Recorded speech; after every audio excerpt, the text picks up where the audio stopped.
Hello everyone, আসসালামু আলাইকুম। তোমরা সবাই কেমন আছো? আশা করি অবশ্যই ভালো আছো। তো আজকে আমি নিয়ে আসলাম মাটির চুলায় একদম তক্ত আগুনে রান্না করা মাংসের রেসিপি। তো চলো শুরু করা যাক। আজকে কিন্তু আমরা শিল নোড়োতে মশলা বেটে তারপর রান্না করব। তো প্রথমে আমরা মশলাগুলো বেটে নিলাম। এই যে আমাদের মশলা বাটা হচ্ছে।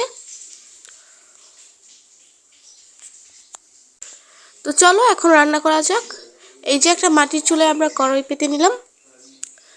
এখন এখানে তেল ঢেলে নিলাম পর্যাপ্ত পরিমাণে। এই তো এরপর আমরা এতে পেঁয়াজ দিয়ে দিলাম তেলের মধ্যে।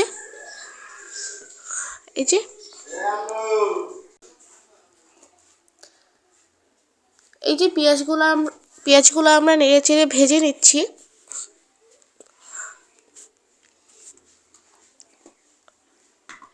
ভালোভাবে নেড়ে নিতে হবে।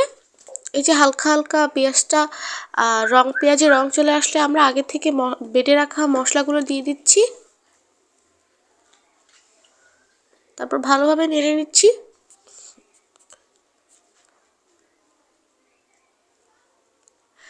এরপর আমরা দিয়ে দেব মরিচ, ওই যে আগে থেকে বেটে রেখেছিলাম সেই মরিচ।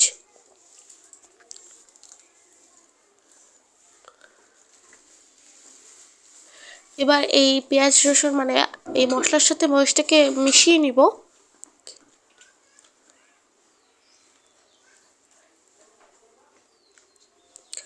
আমার কিন্তু মাটির চুলায় রান্না করা খাবার বেশ লাগে তোমাদের কাছে। এরপরে আমরা এতে লবণ দিয়ে নিব পর্যাপ্ত পরিমাণে।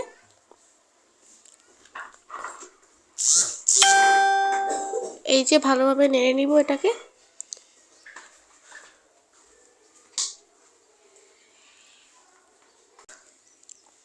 এই যে এরপর এর মধ্যে দিয়ে নিব হলুদ।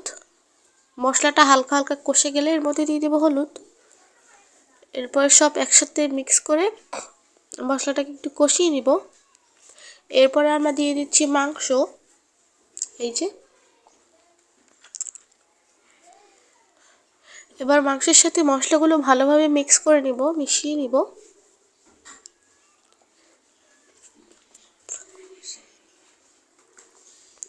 হালকা একটু ভেজে এটাকে কষিয়ে নিব।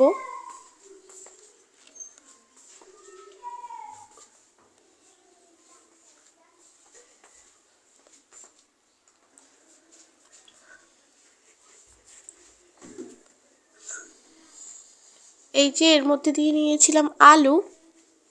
এবার আলু এবং মাংস একসাথে কষিয়ে নিব।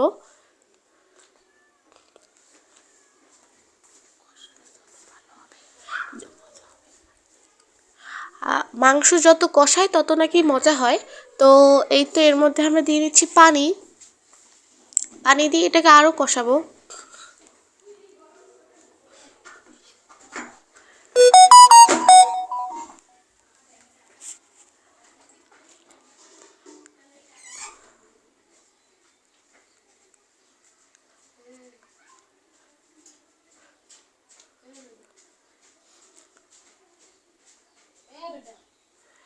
এই যে আমাদের যে পানিটা দিয়েছিলাম সেটা কিছুটা শুকিয়ে আসছে।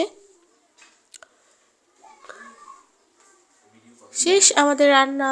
এই যে দেখো কত সুন্দর হয়েছে। এটা একটু আমরা হালকা ঝোল ঝোল রেখেছি যেহেতু আমার ঝোল অনেক পছন্দ। তো আজকের জন্য এই পর্যন্ত। আল্লাহ হাফেজ।